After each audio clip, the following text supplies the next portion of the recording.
मी धम्मदर्शी प्राचार्य एन के सावळे संपूर्ण देशवासियांनो आपणा सर्वांना जय हिंद, जय संविधान.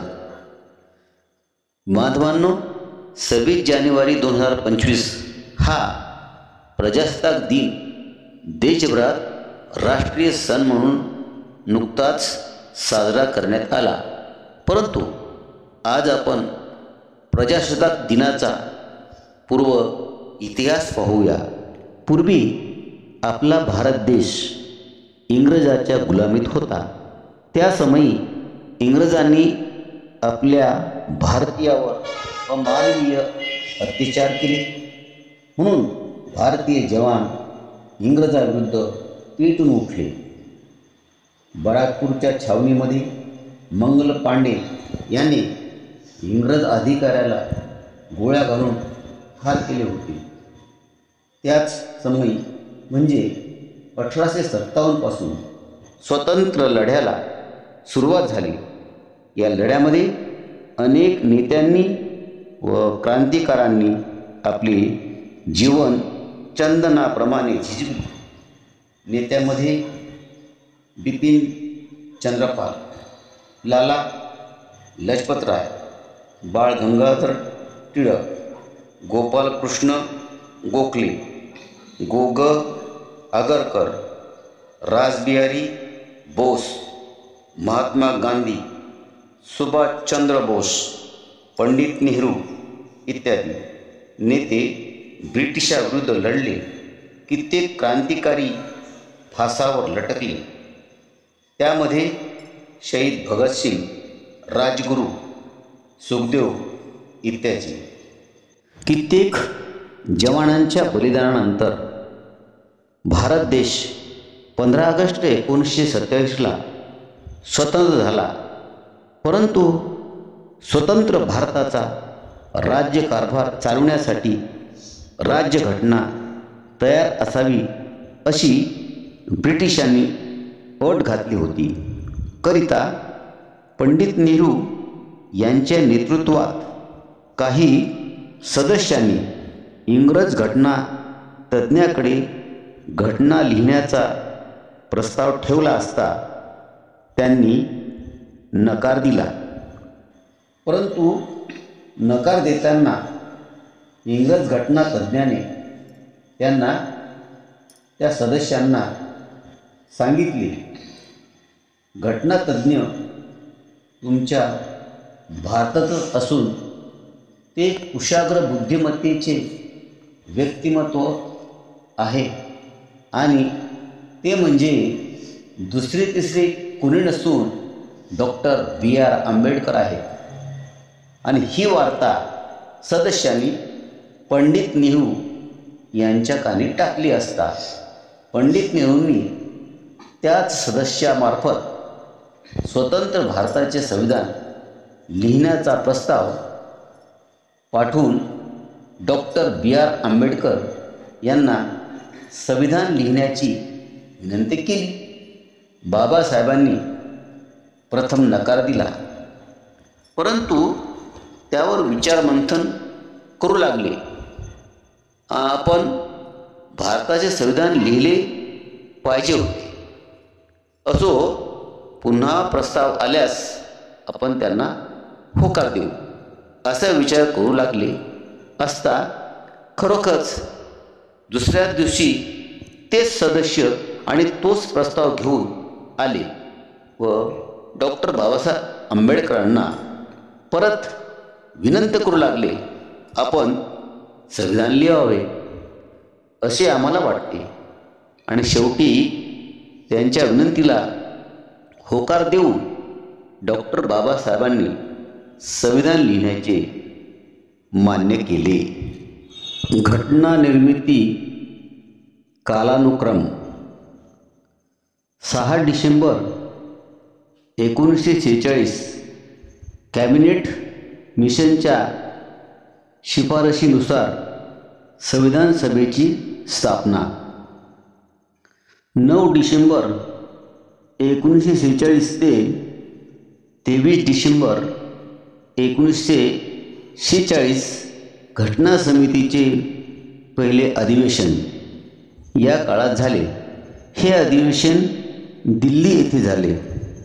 डॉक्टर सच्चिदानंद सिन्हा ह्या अधिवेशनाचे हंगामी अध्यक्ष होते.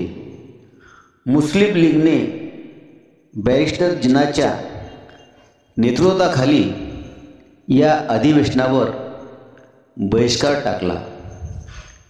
11 डिसेंबर 1946 घटना समितीच्या अध्यक्षपदी डॉक्टर राजेंद्र प्रसाद तर उपाध्यक्षपदी हरेंद्र कुमार मुखर्जी यांची निवड करण्यात आली व घटनात्मक कायदेशीर सल्लागारपदी बीन राव यांना नियुक्त केले. 13 डिसेंबर 1946 घटना समितीचे वरिष्ठ सदस्य व संघराज्य घटना व अधिकार समितीचे अध्यक्ष म्हणून कामकाज पाहणाऱ्या पंडित जवाहरलाल नेहरूंनी राज्यघटनेच्या उद्दिष्टांचा ठराव सादर केला. याच ठरावावर भारतीय राज्य घटनेचा सरनामा आधारित आहे.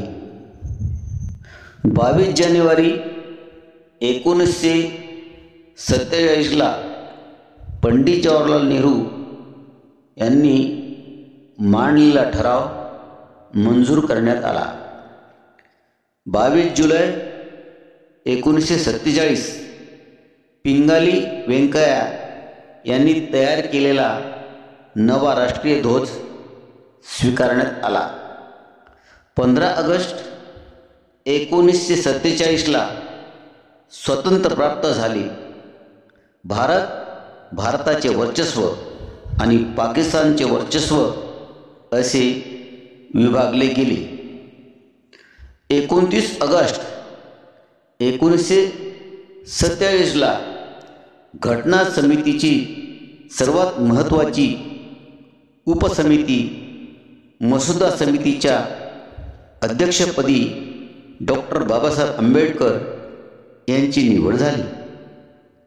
29 ऑगस्ट 1947 ते 26 नोव्हेंबर 1949 या काळात मसुदा समितीचे कामकाज चालले. 26 नोव्हेंबर 1949 रोजी घटना समितीने भारतीय राज्यघटनेचा स्वीकार केला व घटना समितीचे अध्यक्ष डॉक्टर राजेंद्र प्रसाद यांनी त्यावर सही केली. 299 पैकी 284 सदस्यांनी संविधानाच्या मसुद्यावर सह्या केल्या. 24 जानेवारी 1950 घटना समितीची विशेष व शेवटची बैठक संपन्न झाली. 26 जानेवारी 1950 पासून भारतीय राज्यघटना अंमलात आली. भारताची घटना समिती ही भारताच्या घटनेचा मसुदा तयार करणारी समिती होती. घटना परिषदेमार्फत 29 ऑगस्ट 1947 रोजी मसुदा समितीची निवड झाली. डॉक्टर बाबासाहेब आंबेडकर यांची मसुदा समितीच्या अध्यक्षपदी निवड झाली. डॉक्टर बाबासाहेब आंबेडकर बंगाल प्रांतातून घटना समितीवर निवडून गेले होते. मसुदा समिती व त्याचे सदस्य डॉक्टर बाबासाहेब आंबेडकर अध्यक्ष, N Gopalaswami Ayyangar, Alladi Krishnaswami Iyer, Syed Ahmed Saadulla, doctor K M. Munshi, M N. Madhavrao, B L. Mittal यांच्या राजीनाम्यानंतर टी.टी. कृष्णमाचारी डी.पी. खेतान यांच्या मृत्यूनंतर बांधवांनो, राज्यघटना समितीमध्ये एकूण 7 सदस्य होते हे आपण पाहिले. समितीचे अध्यक्ष डॉक्टर B.R. आंबेडकर हे होते. डॉक्टर बाबासाहेब आंबेडकर ते एक उच्च शिक्षित विद्वान, कायद्याचे ज्येष्ठ अभ्यासक व जगभरातल्या सुमारे 60 देशांच्या राज्यघटनांचा सखोल अभ्यास असणारे व्यक्तिमत्व होते. मसुदा समितीत एकूण 7 सदस्य होते, परंतु विविध कारणामुळे डॉक्टर बाबासाहेब आंबेडकरांखेरीज इतर 6 सदस्यांचे राज्यघटना निर्मितीत नसल्यासारखेच योगदान होते. हे मसुदा समितीचे एक सदस्य टी.टी. कृष्णमाचारी यांच्या संविधान सभेतील एका भाषणातून स्पष्ट होते. म्हणून निर्विवादपणे भारतरत्न डॉक्टर बाबासाहेब आंबेडकर यांनीच राज्यघटना लिहिली व त्यामुळेच त्यांना राज्यघटनेचे शिल्पकार असे म्हटले जाते. जय भीम, जय संविधान. जय भीम, जय संविधान.